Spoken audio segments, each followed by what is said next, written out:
بسم اللہ الرحمن الرحیم۔ مائنڈ سیٹ کا پلیٹ فارم ہے اور ایک نئی ویڈیو کے ساتھ ظفر ندیم حاضر خدمت ہے۔ آج کی ویڈیو بیس کرتی ہے افغانستان کے اوپر، اور میں ایک طویل عرصے سے ایک سوال کی تلاش میں گھوم رہا ہوں، اور وہ سوال یہ ہے کہ افغانستان پہ آخر سپر پاورز اٹیک کیوں کرتی ہیں اور بار بار اٹیک کرتی ہیں۔ اس میں 3 بار گریٹ برٹن ہے کہ جب وہ اس خطے میں موجود تھا، ساؤتھ ایشیا کے، انڈیا، بنگلہ دیش، پاکستان، میانمار، یہ پورا خطہ اس کے پاس تھا۔ اس موقع پہ اس نے افغانستان پہ 3 بار چڑھائی کی، 1839 to 1842، 1878 to 1880، اور اس کے بعد 1919 ایک مہینے کے لیے۔ اور جو مقصد نظر آتا ہے سوویت انفلوئنس کو روکنے کے لیے، بنیادی مقصد یہ تھا کہ سوویت انفلوئنس کو روکا جائے افغانستان۔ سپر پاورز جتنی بھی اہداف حاصل کرتی ہیں، ان میں ایک کامن کام، ایک کامن ایونٹ، ایک انسیڈنٹ سب سے پہلے کیا جاتا ہے، اور وہ ہوتا ہے ایک پپٹ رجیم کو اس کنٹری پہ مسلط کیا جائے۔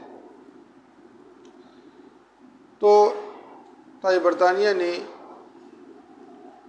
1826 میں دوست محمد خان کی حکومت کو ختم کرایا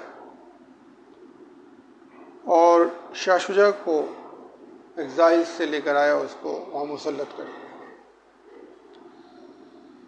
اس کے بعد ہم سوویت یونین کو دیکھتے ہیں، اور سوویت یونین نے 1979 میں افغانستان پہ حملہ کیا، اور اس حملے سے پہلے اس نے وہاں پر محمد داؤد کو لے کر آئے 1973 میں، اور کنگ ظاہر کو وہاں سے رخصت کیا۔ 73 میں یہ کام ہوتا ہے، اور 79 میں رشیا اپنی فورسز کو کابل میں اتار دیتا ہے۔ 79 سے لے کر 89 تک، یہ 10 سال، 11 سال تقریباً رشیا وہاں رہتا ہے اور ناکام ہوتا ہے، اور پھر ریٹریٹ کر جاتا ہے۔ اس کے بعد امریکہ کی باری ہے، اور امریکہ جو ہے 8 اکتوبر 2001 کو افغانستان پہ حملہ کر دیتا ہے، اور اس کی 3 ریزنز بیان کی جاتی ہیں۔ نمبر 1، to eradicate Al Qaeda terrorist network from Afghanistan,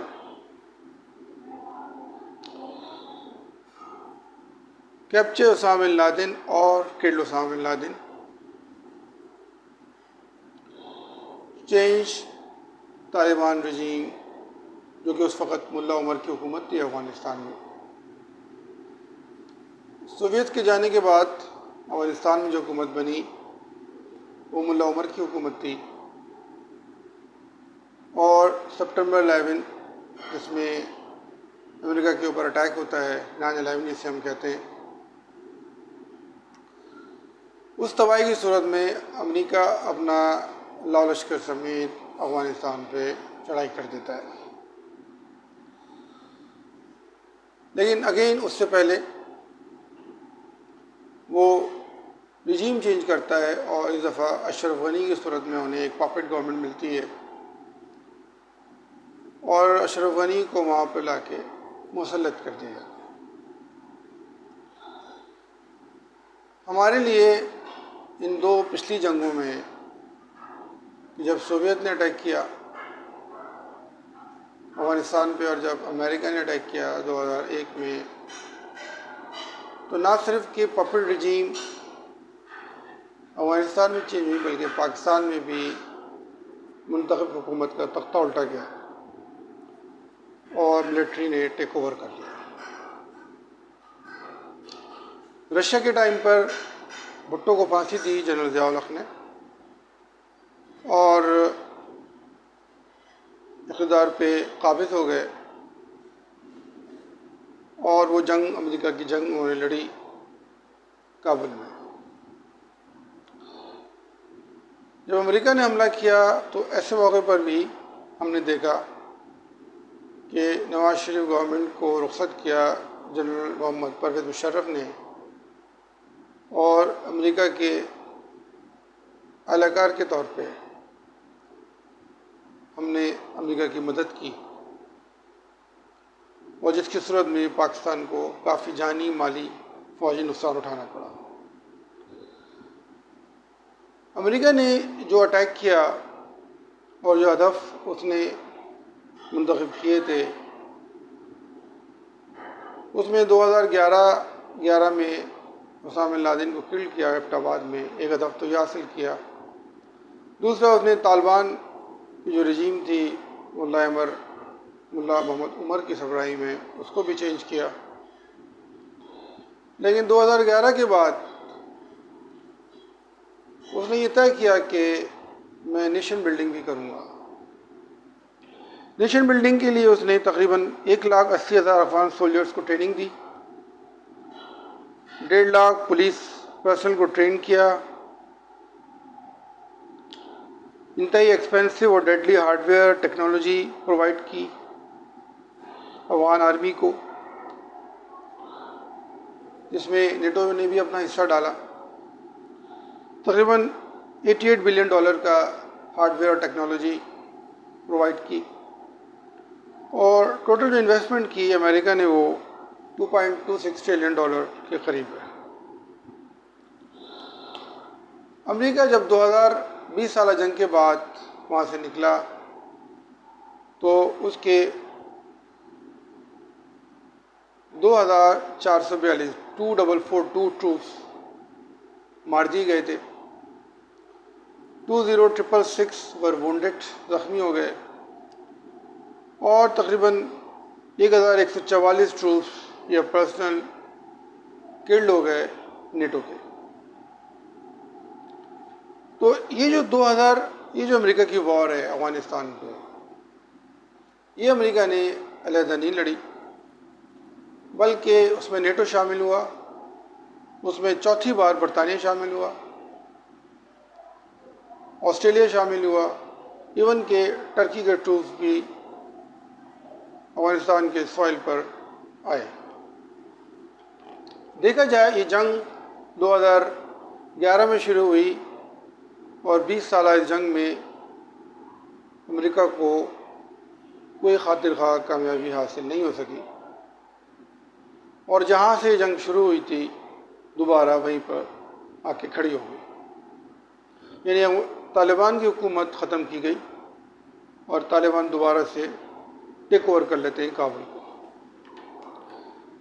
ہمیں اس وار کو سمجھنے کے لیے یہ سمجھنا ضروری ہے کہ آخر یہ افغانستان میں ایسی کیا بات ہے، ایسے وہاں کیا آئل ہے، وہاں ایسی کیا معدنیات ہے،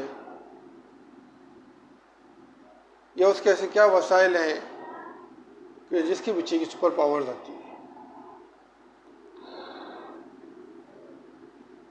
سوویت نے اس لیے اٹیک کیا کہ وہاں کمیونزم، ایک سوشلسٹ گورنمنٹ کو لایا جائے۔ امریکہ نے یہ کوشش کی کہ وہاں ایک کیپٹلسٹ گورنمنٹ کو رکھا جائے، اس کی پپٹ گورنمنٹ رکھا جائے، تاکہ وہ خطے کے ان ممالک، خاص طور پہ چائنا اور ایران، ان پہ نگاہ رکھ سکے۔ افغانستان کے اگر ہم بارڈرز پہ نگاہ ڈالیں تو افغانستان کے بارڈرز پہ ایک تو پاکستان ہے، چائنا ہے، ایران ہے، تاجکستان ہے، ترکمانستان ہے، ازبکستان ہے۔ پاکستان کے ساتھ جو بارڈر ہے وہ تقریباً 26 سے 70 کلومیٹر کا ہے، چائنا کے ساتھ 91 کلومیٹر ہے، ایران کے ساتھ 921 کلومیٹر ہے، تاجکستان 1357 کلومیٹر، ترکمانستان 804 کلومیٹر اور ازبکستان 144 کلومیٹر۔ آپ دیکھیں کہ سب سے چھوٹا بارڈر جو ہے وہ ازبکستان کا ہے اور سب سے بڑا بارڈر جو ہے وہ پاکستان کا ہے۔ اس جنگ میں ہمارے لیے سبق یہ ہے کہ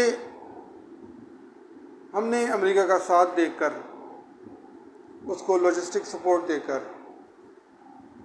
اس کو اپنی پورٹس دے کر، اپنی انٹیلیجنس دے کر اور ہر طریقے سے اس کی مدد کرنے کے بعد پاکستان کو حاصل کچھ نہ ہو۔ اور میں یہ سمجھتا ہوں کہ جتنا نقصان افغانستان کو ہوا، افغانستان میں تو نقصان پہلے سے ہی ہو رہا ہے کیونکہ وہ ایک وار لینڈ کنٹری ہے، 40 سال سے وہاں جنگ ہو رہی ہے۔ لیکن ہمیں جو نقصان ہوا، ایک تو ہم نے ریفیوجیز کو پالا، پھر ہمارے ٹیررزم آ گئی، پھر ہمارے فوجی جوانوں کی شہادت ہوئی، 80,000 لوگوں نے اپنی جانیں دی، اور ٹیررزم کا ایک نہ ختم ہونے والا سلسلہ جو ہے وہ پاکستان میں آج تک تھما نہیں ہے۔ پاکستان کے لیے سبق یہ ہے کہ ہم اب کسی چوتھی وار کے اندر داخل نہ ہوں، کیونکہ ہو سکتا ہے کہ اب ایک نئی وار افغانستان میں کوئی اور کنٹری سٹارٹ کر دے کسی بھی بہانے سے، تو ہمیں اس سے بچنا ہے، ہمیں اپنی کنٹری کو دیکھنا ہے۔ افغانستان کی صورتحال جیسی بھی ہے، وہاں پر ایک گورنمنٹ موجود ہے اور یہ ذمہ داری افغان پیپل کی ہے کہ وہ ان کو منتخب کرے۔ کرنٹلی طالبان کے رجیم وہاں موجود ہے اور امریکہ ان کے ساتھ نیگوسیشن کر رہا ہے۔ ہمارے لیے بہرحال یہ سبق ہے کہ ہم آئندہ کسی بھی ہونے والی جنگ میں داخل نہ ہوں۔ ان الفاظ کے ساتھ آپ سے اجازت طلب کروں گا۔ اللہ حافظ۔